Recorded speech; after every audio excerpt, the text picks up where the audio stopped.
আমরা জনস্বার্থে খুব গুরুত্ব দিয়েছি।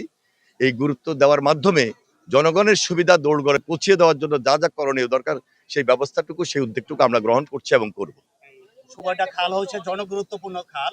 এই খাল কয়েকবার করে সংস্কার করা হয়েছে শত কোটি টাকা দিয়ে, কোনো সুফল আসে নাই। এইবারে আপনি যে প্রকল্পটা আবার শুরু করেছেন, আসলে কতটুকু সুফল আসবে এই বিষয়টা? আমরা সুফল আসবে বিদায় এই কাজটুকু আমরা অব্যাহত রাখবো এবং এই জনসাধারণের প্রয়োজনে আমরা গুরুত্ব দিয়েছি। জনগুরুত্বপূর্ণ এই প্রজেক্ট এবং এটা আমাদের খুব কঠিন চ্যালেঞ্জ নিয়ে আমাদেরকে মাঠে কাজ করতে হচ্ছে।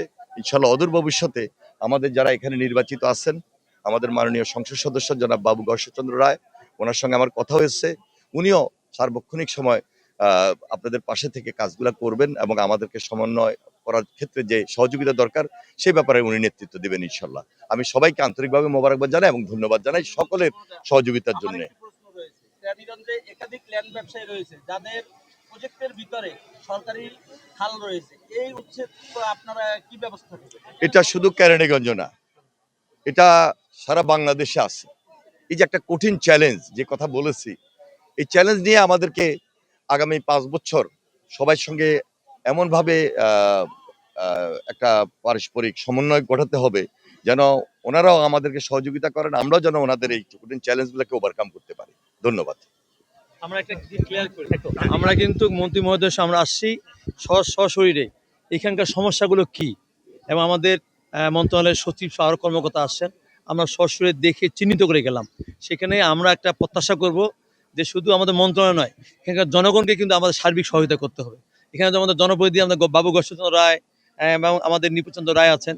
এর পাশাপাশি আপনাদের কিন্তু সহায়তা করতে হবে, কারণ আপনাদের জনগণের সহায়তা কিন্তু ছাড়া কোনো প্রকল্প বাস্তবায়ন করা কিন্তু অনেক কঠিন। এবং আমাদের বিশ্বাস, আমাদের প্রিয় আমাদের মাননীয় প্রধানমন্ত্রী যে উদ্যোগ নিয়েছেন, আমরা বিশেষ করে আগামী 5 বছরের ভিতরে আমরা 20,000 কিলোমিটার আমরা নদী, জলাশয়, খাল খনন করব। তারই ধারাবাহিকতা এই প্রজেক্টটা কিন্তু চলমান প্রজেক্ট, এটা কিন্তু বিগত সরকারি প্রজেক্টটা নিয়েছেন। এবং আমার বিশ্বাস আমরা এই প্রজেক্টটা নির্ধারিত সময়ের মধ্যেই আমরা ইনশাল্লাহ এর সমাধান করব এবং এটা বাস্তবায়ন করব। ধন্যবাদ। কেরানীগঞ্জে অনেকগুলো খাল দখল হয়েছে এবং ভরাট হয়েছে, তাদের উদ্ধার কোনো প্রক্রিয়া আপনি করবেন?